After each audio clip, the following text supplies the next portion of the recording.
هو الحبيب الذي ترجى شفاعته لكل هول من الأهوال مقتحم. آپ ہے محبوب حق. اعوذ باللہ من الشیطان الرجیم. بسم اللہ الرحمن الرحیم. اللہم صلی علی محمد وعلی آل محمد کما صلیت علی ابراہیم وعلی آل ابراہیم انک حمید مجید. اللہم بارک علی محمد وعلی آل محمد کما بارکت علی ابراہیم وعلی آل ابراہیم انک حمید مجید. معزز سامعین، السلام علیکم ورحمۃ اللہ. ریاض الصالحین باب الاخلاص حدیث کا عنوان ہے اخلاص کے ساتھ عمل کرنا، اور راوی ہیں حضرت ابو ہریرہ رضی اللہ تعالی عنہ. وعن ابی ہریرہ عبد الرحمن بن صخر رضی اللہ تعالی عنہ. حضرت ابو ہریرہ عبد الرحمن بن صخر رضی اللہ تعالی عنہ سے مروی ہے، قال فرماتے ہیں، قال فرمایا رسول اللہ صلی اللہ علیہ وآلہ وسلم نے، ان اللہ بے شک اللہ تعالی لا ینظر نہیں وہ دیکھتا،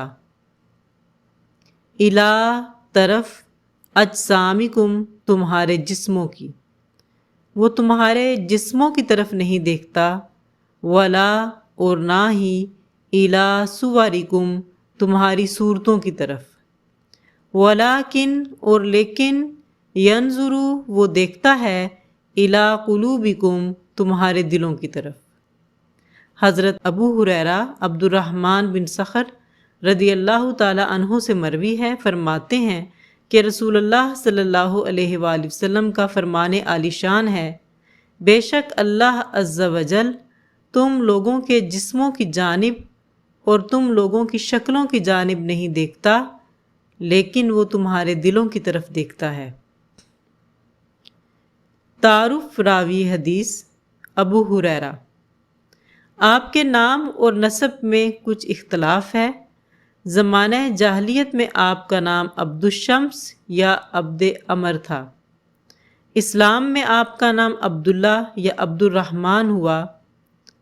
کہا جاتا ہے کہ آپ قبیلہ دوس سے ہیں، یعنی دوسی ہیں. حاکم اور ابو احمد کہتے ہیں کہ آپ کا نام عبد الرحمن ابن صخر ہے. خیبر کی فتح کے سال ایمان لائے اور غزوہ خیبر میں شریک ہوئے، پھر حضور صلی اللہ علیہ وآلہ وسلم کے ساتھ سائے کی طرح رہے. علم کا بہت شوق تھا، ہر دم حضور صلی اللہ علیہ وآلہ وسلم کے ساتھ رہتے تھے، اور اللہ نے آپ کو بہت خوبصورت حافظہ عطا کیا تھا. آپ کو علم کی بڑی جستجو رہتی تھی، اور عام طور پر آپ صلی اللہ علیہ وآلہ وسلم سے لوگ زیادہ سوالات کرتے ہوئے جھجکتے تھے، لیکن ابو ہریرہ نہایت دلیری سے پوچھتے تھے. اسی وجہ سے کتب احادیث میں ان کی روایات سب سے زیادہ ہیں. بعض لوگوں کو ان کی کثرت روایات پر شک بھی رہتا تھا. اس پر وہ فرماتے کہ ہمارے مہاجر بھائی بازار میں اپنے کاروبار میں لگے رہتے تھے، اور انصار اپنی زراعت کی دیکھ بھال میں سرگرداں رہتے تھے. میں ایک محتاج آدمی تھا، میرا سارا وقت آپ صلی اللہ علیہ وآلہ وسلم کی صحبت میں گزرتا تھا. حضرت ابو ہریرہ کے خاص اوصاف میں خوف قیامت تھا. قیامت کے خوف سے بے ہوش ہو جایا کرتے تھے، اور عبادت اور ریاضت میں بھی بہت بے مثل تھے. بیعت اسلام کے بعد مرتے دم تک آپ صلی اللہ علیہ وآلہ وسلم کے دامن کو نہ چھوڑا. حضرت عمر رضی اللہ تعالی عنہ نے ان کو بحرین کا عامل بھی بنایا تھا. اس کی کچھ تشریح اس طرح سے ہوگی کہ اللہ تعالیٰ نظر اعتباری سے تمہاری صورتوں کی طرف نہیں دیکھتا، کیونکہ اس کے ہاں تمہاری خوبصورتی اور بدصورتی کا کوئی اعتبار نہیں، اور نہ وہ تمہارے اموال کی طرف نظر فرماتا ہے، کیونکہ اس کے نزدیک ان کی کمی یا زیادتی کا بھی کوئی اعتبار نہیں، بلکہ دلوں میں موجود یقین، صدق، اخلاص اور ارادہ اخلاق حسنہ یا اخلاق رذیلہ ان کو دیکھتا ہے اور تمہارے اعمال کو دیکھتا ہے، پھر نیت کے مطابق تمہیں ان اعمال کی جزا عطا فرماتا ہے۔ یہاں دیکھنا نظر کا معنی پسندیدگی یا رحمت ہے، اس لیے کہ کسی پر نظر رکھنا محبت کی دلیل ہے، جبکہ ترک نظر یعنی نظر ہٹا لینا غضب اور نفرت کی علامت ہے۔ اللہ کے کلمے کو بلند کرنے والا مجاہد ہے۔ راوی ہیں ابی موسیٰ اشعری رضی اللہ تعالی عنہ۔ وان ابی موسیٰ عبداللہ بن قیس اشعری رضی اللہ تعالی عنہ سے روایت ہے، قال فرماتے ہیں، سئلا سوال کیا گیا، پوچھا گیا رسول اللہ صلی اللہ علیہ وآلہ وسلم سے عن الرجل ایسے آدمی کے متعلق یقاتل جو لڑتا ہے شجاعتاً شجاعت دکھانے کے لیے، ویقاتل اور جو لڑتا ہے حمیتاً حمیت کے واسطے، ویقاتل اور جو لڑتا ہے ریاءً دکھاوے کے لیے، ایو ذالکا ان میں سے کون فی سبیل اللہ اللہ کی راہ میں ہے۔ فقالا پس فرمایا رسول اللہ صلی اللہ علیہ وآلہ وسلم نے، من قاتلا جو لڑا، لتکونا کہ ہو جائے، کلمۃ اللہ اللہ کا کلمہ ہی العلیٰ بلند، جو آدمی اس لیے لڑے کہ اللہ کا کلمہ اونچا رہے، فہو فی سبیل اللہ پس وہی اللہ کی راہ میں ہے۔ راوی کا تعارف، حضرت ابو موسیٰ اشعری، آپ کا نام عبداللہ، کنیت ابو موسیٰ، آپ کے والد کا نام قیس اور والدہ کا نام طیبہ تھا۔ آپ یمن کے رہنے والے تھے۔ ان کا خاندان قبیلہ اشر سے تعلق رکھتا تھا، اسی وجہ سے وہ اشعری مشہور ہوئے۔ ابو موسیٰ اشعری رضی اللہ تعالیٰ عنہ اسلام قبول کرنے کے بعد اپنے خاندان واپس گئے۔ اپنی قوم کے ذی اثر سردار تھے۔ ان کی دعوت سے ان کے خاندان کے تقریباً 50 آدمی مسلمان ہوئے۔ حضرت ابو موسیٰ اشعری رضی اللہ تعالیٰ عنہ ان لوگوں کو لے کر مدینہ منورہ اس وقت پہنچے جب کہ حضرت جعفر طیار رضی اللہ تعالیٰ عنہ بھی پہنچے ہوئے تھے۔ اس وقت آپ صلی اللہ علیہ وآلہ وسلم فتح خیبر سے واپس تشریف لائے تھے اور آپ نے لوگوں کو مال غنیمت دینے کے ساتھ ساتھ حضرت ابو موسیٰ اشعری اور ان کی جماعت کو بھی دیا۔ پھر بعد کے غزوات میں بھی آپ کے ساتھ شریک ہوتے رہے۔ حضرت عمر رضی اللہ تعالیٰ عنہ نے ان کو بصرہ کا والی بھی بنایا ہوا تھا۔ پھر 34 ہجری میں کوفہ کے امیر بنے۔ حضرت ابو موسیٰ اشعری رضی اللہ تعالیٰ عنہ ان 7 خوش نصیبوں میں سے تھے جنہیں عہد نبوی صلی اللہ علیہ وآلہ وسلم میں فتویٰ دینے کی اجازت تھی۔ آپ کے خصوصی وصف اتباع سنت، تقوی، خدمت رسول، شرم و حیا، سادگی اور امت مسلمہ کی خیر خواہی تھی۔ ابو موسیٰ اشعری رضی اللہ تعالیٰ عنہ کو قرآن مجید کے ساتھ بھی خصوصی شغف تھا۔ قرآن کریم نہایت خوش الحانی کے ساتھ پڑھتے تھے۔ آپ صلی اللہ علیہ وآلہ وسلم نے ایک موقع پر ان کا قرآن سن کر فرمایا کہ انہیں لحن داؤدی سے حصہ ملا ہے۔ ایک مرتبہ مسجد نبوی صلی اللہ علیہ وآلہ وسلم میں بلند آواز سے عشاء کی نماز پڑھ رہے تھے۔ ازواج مطہرات اپنے حجروں کے پاس کھڑی ہو کر ان کا قرآن سننے لگیں۔ صبح کو جب انہیں اطلاع ہوئی تو کہا، اگر مجھے معلوم ہوتا تو ان کو اور مشتاق بنا دیتا۔ یہ تمام حالات طبقات ابن سعد سے لیے گئے ہیں۔ اس حدیث کی شرح کچھ اس طرح سے ہوگی کہ نیک اعمال انسان کی نیت صالحہ پر موقوف ہیں، اور یہ کہ عبادت کے لیے شرط ہے اخلاص ہو۔ اس عبادت کا محرک اگر دنیاوی امر ہے تو وہ عبادت بیکار ہے، اور اس حدیث سے یہ بھی معلوم ہوا کہ کسی کو دکھانے اور سنانے کے لیے جہاد اور دیگر افعال کرنا مذموم ہے۔ نیکی کر کے تعریف کروانا، اس موضوع پر ایک حدیث حضرت سیدنا عبادہ ابن صامت رضی اللہ تعالیٰ عنہ سے بھی ہے۔ ایک شخص نے حضرت سیدنا عبادہ بن صامت رضی اللہ تعالیٰ عنہ سے پوچھا، اگر میں اس طرح جہاد کروں کہ ردائے الہی کے علاوہ لوگوں سے تعریف کا بھی طلبگار ہوں تو اس طرح کرنا کیسا ہے؟ فرمایا، تجھے کچھ بھی نہیں ملے گا۔ اس نے 3 مرتبہ یہ بات دہرائی، آپ نے تینوں مرتبہ یہی جواب دیا۔ پھر فرمایا کہ اللہ تعالیٰ ارشاد فرماتا ہے، میں شرک سے سب سے زیادہ بے نیاز ہوں، اور دکھاوا شرک خفی ہے، اس لیے دکھاوے کی عبادات بالکل بے عمل اور بے اجر ہیں۔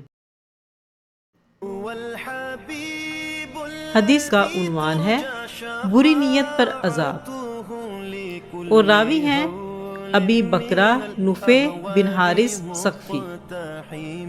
وعن ابی بکرہ نفع بن حارث ثقفی رضی اللہ تعالیٰ عنہ، ابی بکرہ نفع بن حارث ثقفی رضی اللہ تعالیٰ عنہ سے مروی ہے، انا بے شک نبی کریم صلی اللہ علیہ وآلہ وسلم نے قولا فرمایا، اذا التقى المسلمانی، جب 2 مسلمان مقابلے میں آ جائیں یا باہم لڑیں، بسیفیہما، اپنی تلواروں کے ساتھ، فالقاتل والمقتول فی النار، پس قاتل اور مقتول آگ میں ہیں۔